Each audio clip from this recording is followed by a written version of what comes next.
Today we're going to read Possum Magic by Mem Fox, and the illustrations, the pictures, have been done by Julie Vivas. I wonder what this book's going to be about. Have you read it before? This author, Mem Fox, is one of my favourite authors. I can see some possums and I can see a koala. And this looks pretty, doesn't it? It looks like she's holding her apron and all these stars are falling out. That's pretty magical. All right, let's read our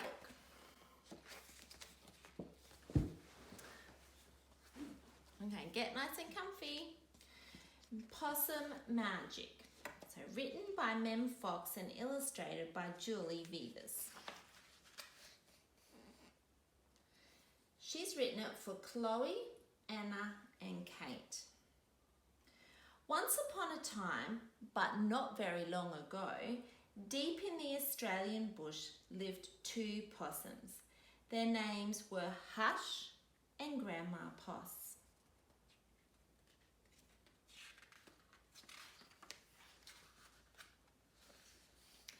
Grandma Poss made bush magic. She made wombats blue and kookaburras pink.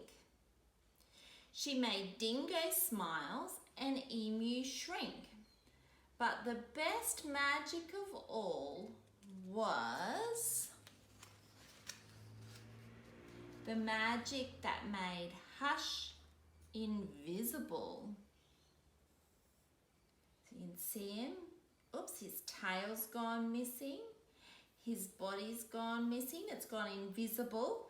And now Hush is invisible.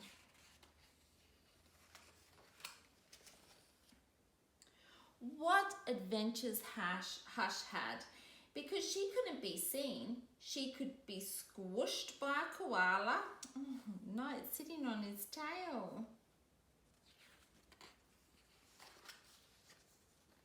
Because she couldn't be seen, she could slide down the kangaroo.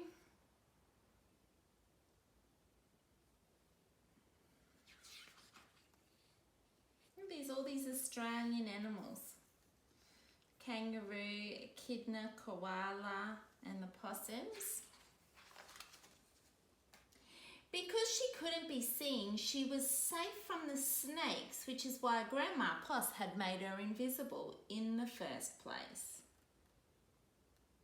Oh dear. Hush looks a little bit worried, doesn't he? What about the snake's face? Looks really mean, doesn't it?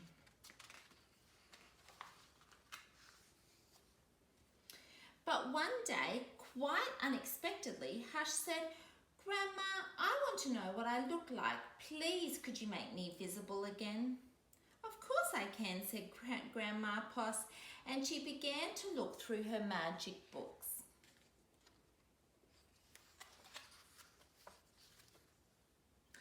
She looked into this book and she looked into that. There was magic for thin, there was magic for fat, there was magic for tall, there was magic for small.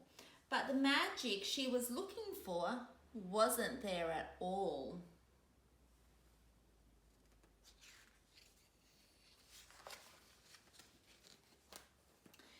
Grandma Poss looked miserable.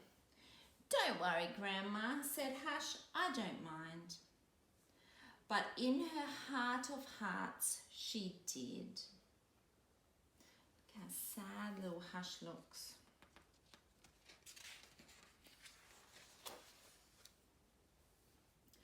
All night long, Grandma Poss thought and thought. The next morning, just before breakfast, she shouted, "It's something to do with food! People food, not possum food, but I can't remember what. We'll just have to try and find it." So later that day, they left the bush where they'd always been to find what it was that would make Hush sing. You're waving. Hi.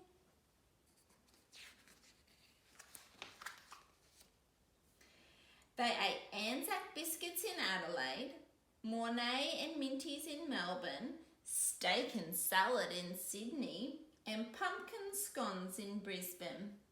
Hush remained invisible. Don't lose heart, said Grandma Poss. Let's see what we can find in Darwin. Oops, that page is a bit sticky.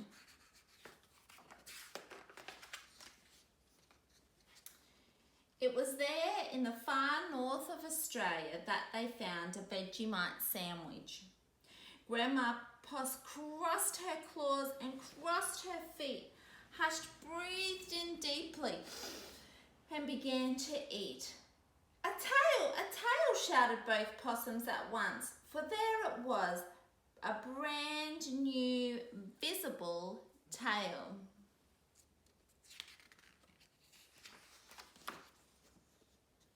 Later on a beach in Perth, they ate a piece of pavlova. Hush's legs appeared. So did her body. Oh, look, there it is, just there. She's got her tail and her body back. Just needs her face now. You look wonderful, you precious possum, said Grandma Poss. Next stop, Tasmania. And over the sea they went.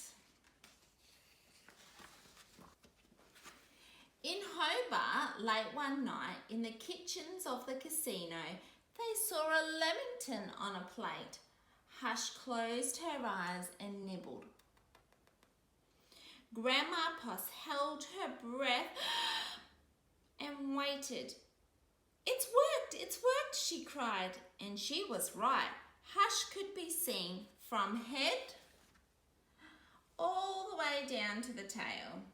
Grandma Poss hugged Hush and they both danced.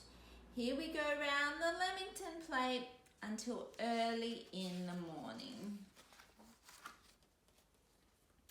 From that time onwards, Hush was visible, but once a year, on her birthday, she and Grandma Poss ate a Vegemite sandwich, a piece of pavlova, and half a lemington, just to make sure that Hush stayed visible forever. And she did.